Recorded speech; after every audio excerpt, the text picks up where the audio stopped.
Since the outbreak of coronavirus across the world, and of course, new recorded cases right here in Nigeria, there has been a slump in the price of oil, which has, in one way or the other, drastically affected Nigeria's earnings.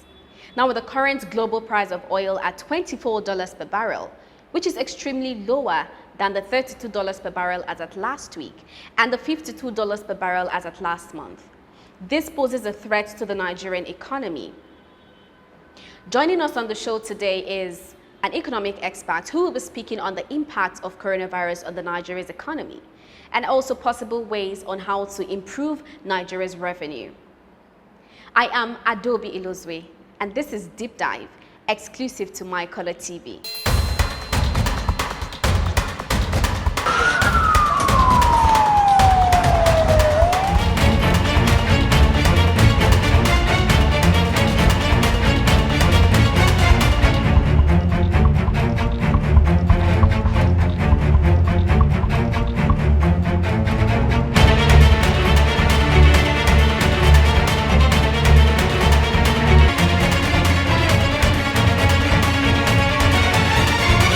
Life in living color. On the show today is an economic expert by the name Mr. Olayinka Obanimi. Thank you so much for joining us. Thank you.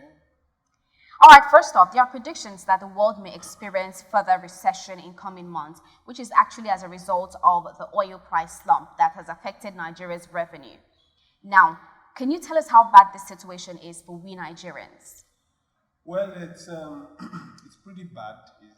That is for the economy, it's very bad because oil is our primary earner for dollars, and we use a lot of it. We use it for our international transactions. We use it to show up the naira. We use it to do so much, So when we have a sudden stop in that flow into the country, then we're in a bad place. To further aggravate the matter is the fact that other means of earning from international transactions are also slowing down by reason of what is going on globally, the pandemic, the coronavirus pandemic. So when you put all these things together, we are really in a bad spot. Our seeming solution only now is if we had a very huge fund that was saved, that we could bank on and draw from it to sustain us. But we don't have that now. Our excess crude account is almost totally depleted. And our foreign reserve is also quite low. So we don't have so much to lean back on. So we are just hoping that this epidemic comes to an end quickly and the oil prices rise back. All right. What implication does this have on the Nigerian revenue? Because for over 20 years, oil hasn't slumped to this extreme. We're talking about $24 per barrel. Now, the Minister of Finance, Zainab Ahmed, spoke about readjusting the 2020 budget. And just in the space of yesterday and today, they had to have a reduction of about 1.5 trillion naira. Now, what threat does this pose to the Nigerian economy? Well, it just says that so much that the government would have done cannot be done anymore.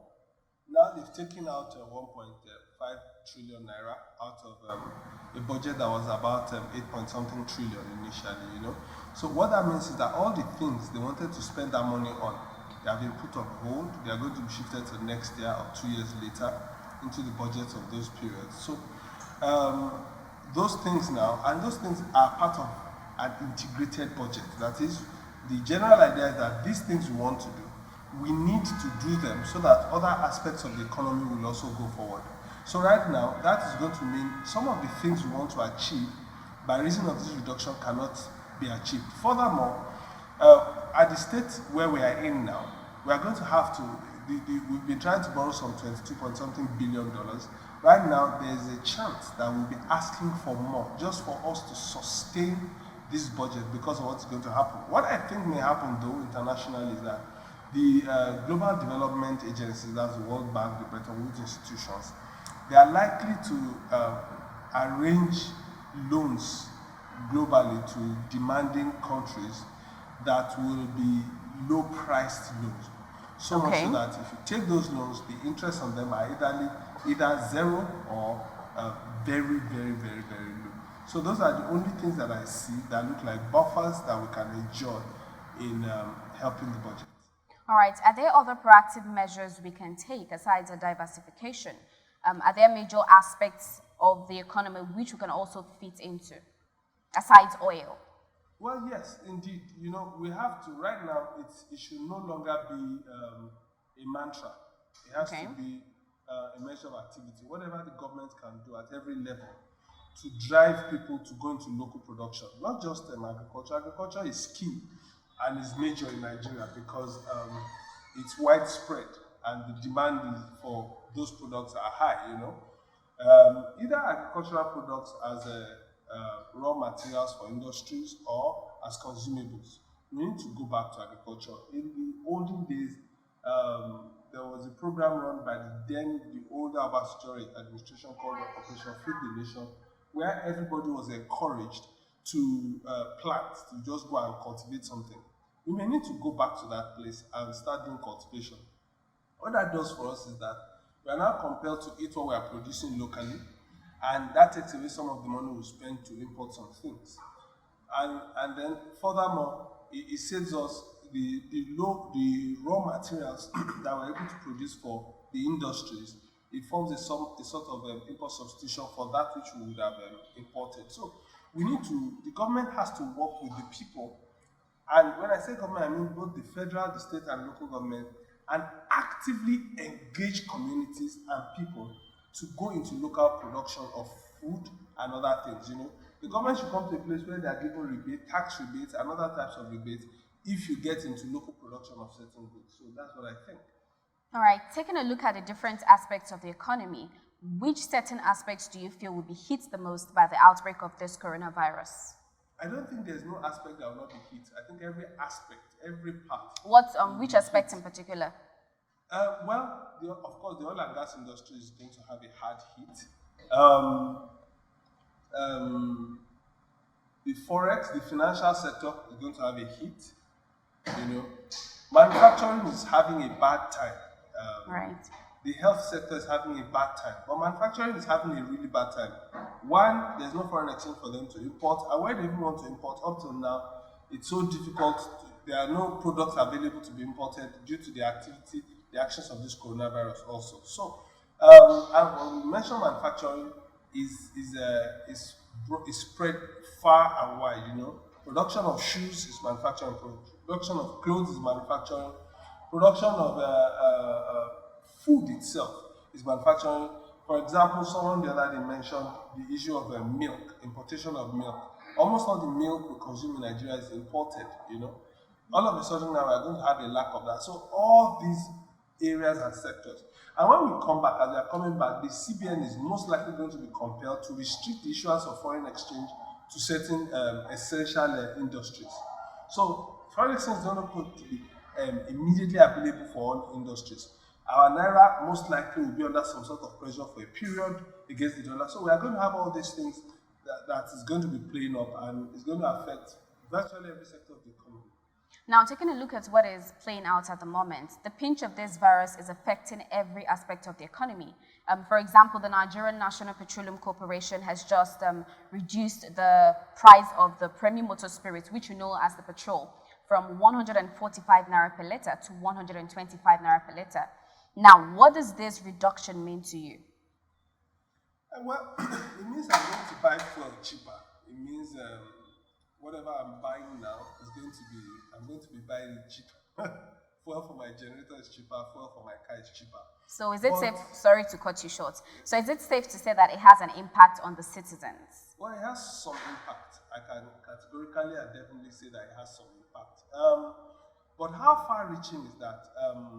Now, I saw the government circular on that, but I can't remember if that affected other petroleum products, and it really should. If the price of diesel, because diesel has been regulated, if it comes down, that is likely to have a more far-reaching impact because diesel is used by the industries. Now, if that price of diesel comes down and is sustained, it's going to help a lot. But you know, what has happened over time is that there are like for example, the guys in the transport industry, the bus drivers and all that, they think that they've been operating on a very tiny margin before. They've not been able to increase their price of transportation And in the same vein, the prices of oil, petrol has been high. So now they most likely are going to go home with whatever extra they get from this reduction in the price of pump price of petrol. Right. They are not likely to translate it back to the consumer. So the consumer most likely is still going to keep paying what he was paying before, particularly for transportation. But for those of us who have generators at home, there's going to be a little bit less what we spend on fuel to power generators. And in a few places here and there where these products, where petrol is in direct use. So the effect, the benefit is going to be directly felt, but indirectly, the impact will not be so much, at least in the short term.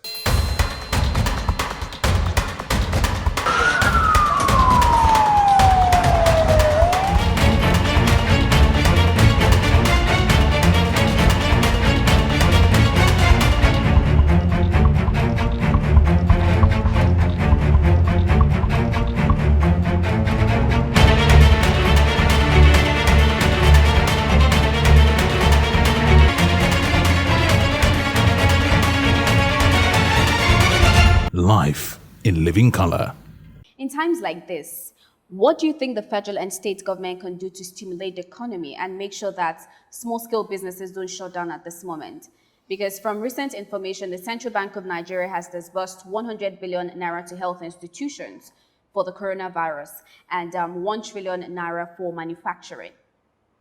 Well, it's rather unfortunate that we have to use that short phrase you used at the beginning in times like this. Because ideally, if government has learned to create sustainability for small businesses, some of these issues will not arise because some of the companies would have been able to create a buffer for themselves, The United States government is offering a lot of people $1,000 Right. to sustain themselves, and corporations like Facebook is giving their own workers too some money to sustain them in this time. Because when you look at many small businesses in Nigeria, there are businesses that they live on a day-to-day basis, whereby you shut it down for 1 week, the business may not even survive. Now, what can the government do about that? Almost nothing, except to keep the markets open. So what the government is trying to do, and which they really should do, is to look for interventions whereby the markets can be kept open so that people can still keep going on and trading. That's the first. Second is that they have to pay salaries, both at the state and federal level. They have to make sure salaries are paid. We heard recently that at the FAC meeting, the state governors were very angry because the allocation they were getting was not going to be enough for them to even pay salaries. Right. We don't want to hear anything like that. Nobody wants to hear anything like that. Salaries have to be paid in this season more than ever before.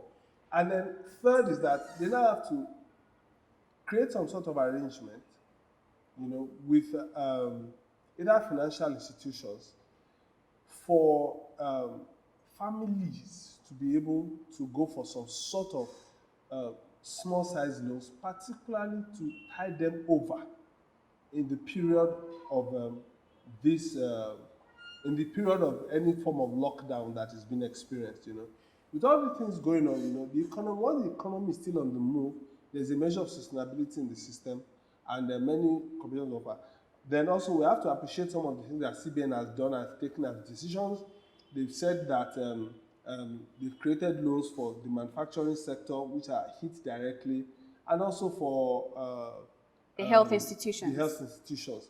Then also, consumer loans are going to be made. They've also given the DNBs instructions to make some sort of consumer loan arrangements for consumers to be able to take loans, just basically for sustainability. So those are some of the things that they have done that is good, but more needs to be done. We have a very large population, and this is going to be very heavy on the government. Now, the federal government, as part of efforts to contain the virus, the importation of the coronavirus into the country, established a travel ban on 13 countries. And members of the House of Representatives were also clamoring for the ban on social gathering to enhance social distancing to prevent the spread of this virus. From recent information also, some schools are being shut down. Taking Lagos State, for example, they are banning the social gathering of religious institutions of not more than 50 people. And here in the southeast, Enugu State and of course Anambra State are shutting down schools. What are your thoughts on this? Is it in the right direction? Well, honestly, I must say that I think it is. It's something that has to be done, because it's just one of two options. Number one, you allow a free flow of the population to go where they want to go, when they want to go, and do whatever they like.